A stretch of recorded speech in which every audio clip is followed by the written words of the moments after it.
Pues aquí estamos echando relajo a costillas de los que no saben hablar español. Mira, el español y, bueno, todo el hablante, toda lengua viva, tiene variaciones, tiene muchas cosas, pero siempre hay que buscar que mantenga cierta esencia. Y luego, si hablamos siempre mucho de hablar correctamente, pero también de hablar con propiedad, que son conceptos o son... Decía Chucho Noyola, con propiedad, sí, estas palabras son mías. Y esta mesa es mía, y esta taza es mía. Estamos hablando con propiedad, ¿sí? No, pero hablar con propiedad significa hablar con lo que le es natural a uno, en muchas cosas. No puedes pensar en un revolucionario diciendo jaculatorias, aunque sí hay algunos curas que echan maldiciones. ¿Cómo no? Sí, pero un albañil tiene que... Yo recuerdo que hace tiempo un maestro nos ponía el ejemplo y dice, miren, jovencitos, ustedes quieren aprender a hablar bien, pero tomen en cuenta el entorno, el contexto. No le pueden pedir a un albañil que en lugar de decir que te voy a dar una rompida de madre, te dé una ruptura de progenitora.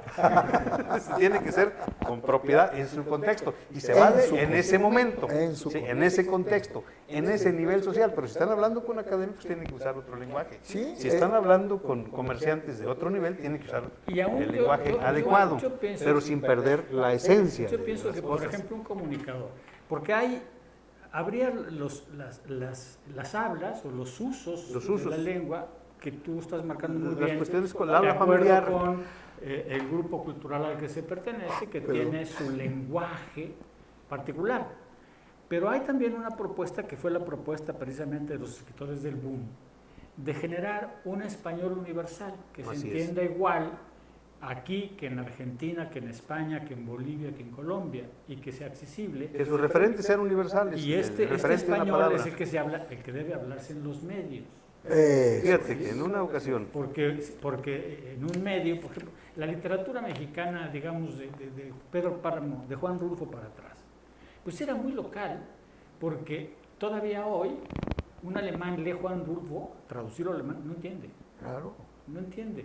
Hay que traducirle la traducción. Es más leído en el extranjero Juan José Arreola que Juan Rulfo. Porque a Juan Rulfo no le entienden. No lo puedes traducir. Tienen que poner unas acotaciones donde expliquen mucho del lenguaje. Erwin Fritz, me mostró un Juan Rulfo en alemán y las acotaciones eran media plana. Sí. Y era menos de media plana la novela. Entonces era muy gruesa. Le dije, yo tengo Juan Rulfo, no es así. No, ve las explicaciones. Las explicaciones. ¿Qué quiere decir cuaco? ¿Qué quiere decir endenantes? Y en esto de respetar el lenguaje coloquial, se valen algunos conceptos. En una ocasión yo recuerdo en una redacción, de repente se mete uno en esto del oficio periodístico, en muchas cosas, y hay personas que tú ves muy anodinas en la redacción, pero que tienen un conocimiento terrible y una serie de valores. Alguien llevó una nota y venían 2 o 3 palabras mal empleadas. Esto está mal. Con la clásica de los que trabajaban en los periódicos, a veces muy directo. Esto está mal, es con la premura del tiempo. Oiga, pero es que así lo dijo el entrevistado. El entrevistado. Pues sí, pero si el entrevistado dice tontejadas, nosotros no. Corríjalas. Claro. Y ármelo de tal forma. O póngale sí. No, pero póngalo de tal forma que se vea. A ver, ahorita que citó Norberto de la Torre, maestro, esto de SIC. ¿Qué significa? Que así lo dijo el tipo. Así lo dijo el tipo. ¿Pero es traducción de qué? ¿De latín? ¿S-I-C? Sí.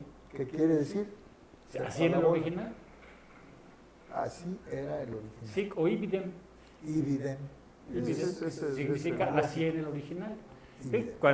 Si yo de repente digo la narrativa del PRI, pero yo estoy hablando de León Krause, pues pongo SIC para que vean que el que dijo la tontería fue él y no yo. Sí, o lo que se utiliza tipográficamente para no meterle más espacios, meter las negrillas o meter las comillas, entrecomillado, para que se vea que es algo que así venía. Que así venía. ¿Sí?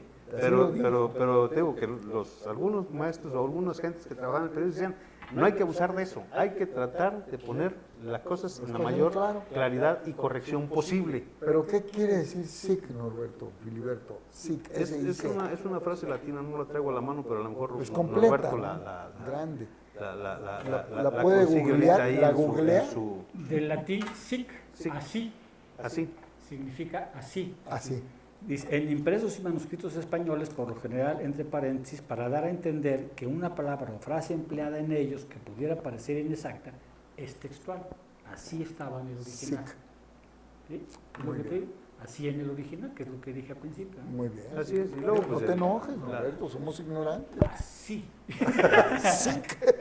la tendencia en la lengua es universalizarla, para que todo el mundo pueda O comunicarse. sea, a de través ahí nació el esperanto. Sí, sí, sí. Bueno, es el...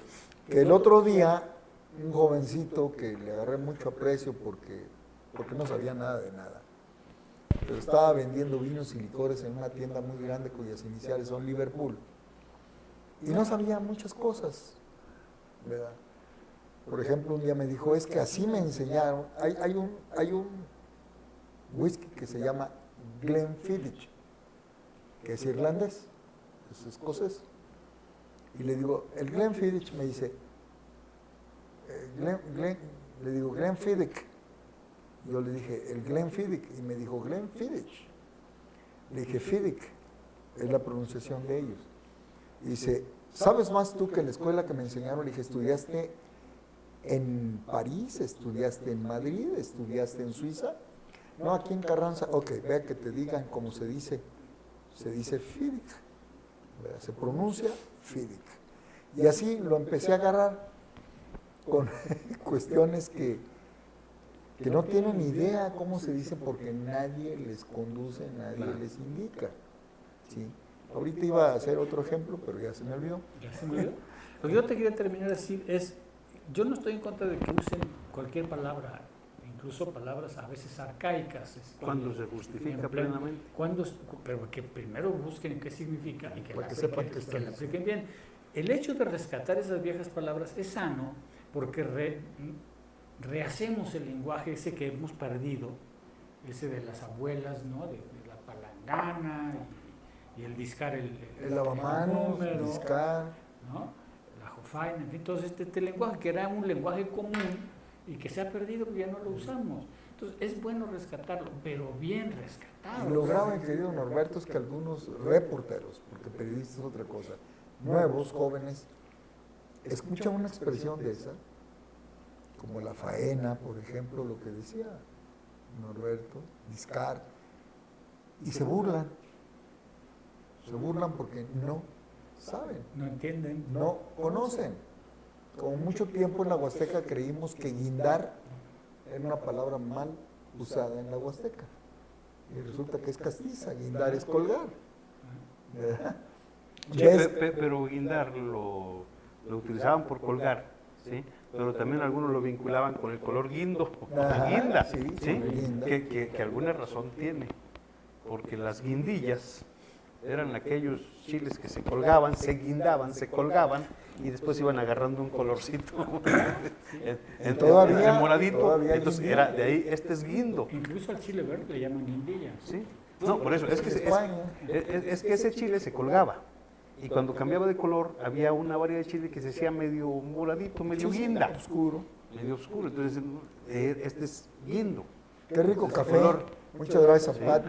Está riquísimo el Es que café. apenas lo fueron a... Vamos a un corte y regresamos para podernos pelear. Fueron al corte de café. Fueron al corte.